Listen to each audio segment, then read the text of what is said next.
Welcome!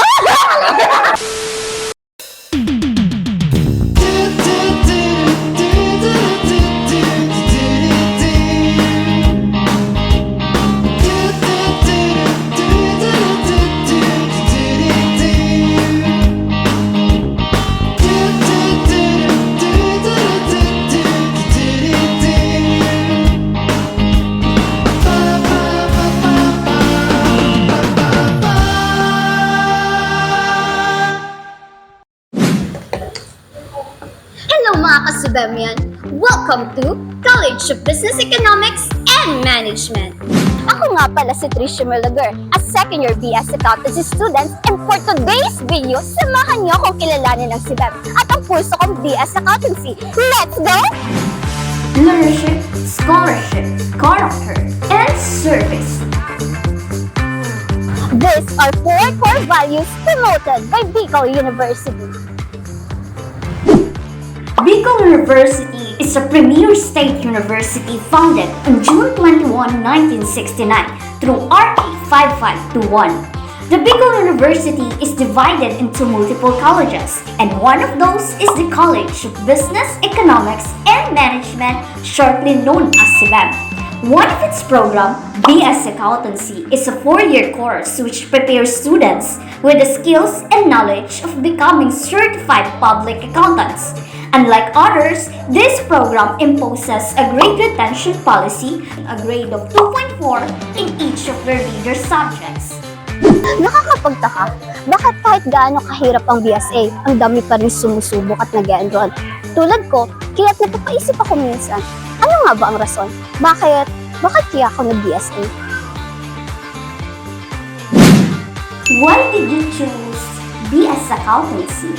Nag-BS Accountancy ako kasi sabi ng parents ko, kapag BSA graduate ka and CPA ka, maraming job opportunities ang naghihintay sa'yo. So ayun, nainganyo ako mag-BSA. Nag-BSA ako kasi it's the easiest course. Easiest na ibagsak. So far, what are your memorable experience being a BSA student in BUCBAN? Siguro, it would be nung nakasama ko sa top-performing students sa labs. Kasi expected ko na talaga na babagsak ako and magkukompre. Pero yun, with the help of divine intervention, yan, na-irasyon. I have a deal of a roller coaster of experiences as a BS Accountancy student. I've met a lot of people, I've learned a lot of things, and most importantly, nakilala ko siya.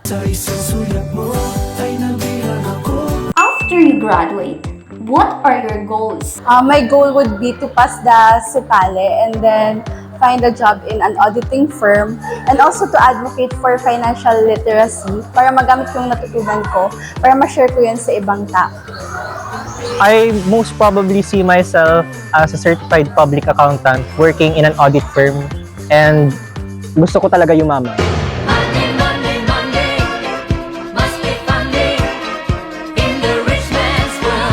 Madalas na nape-prejudice ang mga BSA students na puro aral lang at walang kapan-pan. Well, totoo naman. Slight lang mga daig. Because we accountants, we know when we put our calculators down and have fun. Thanks, JP, ah!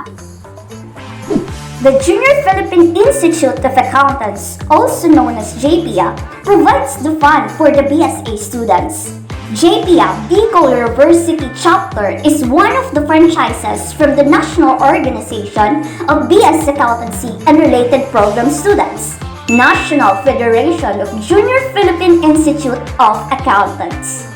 JPO organizes events such as ASCARs, filmmaking competitions, the Accountancy, an acquaintance party, and the quiz balls and competitions, where BSA students can exercise academic competencies and talents while nurturing sportsmanship and friendships.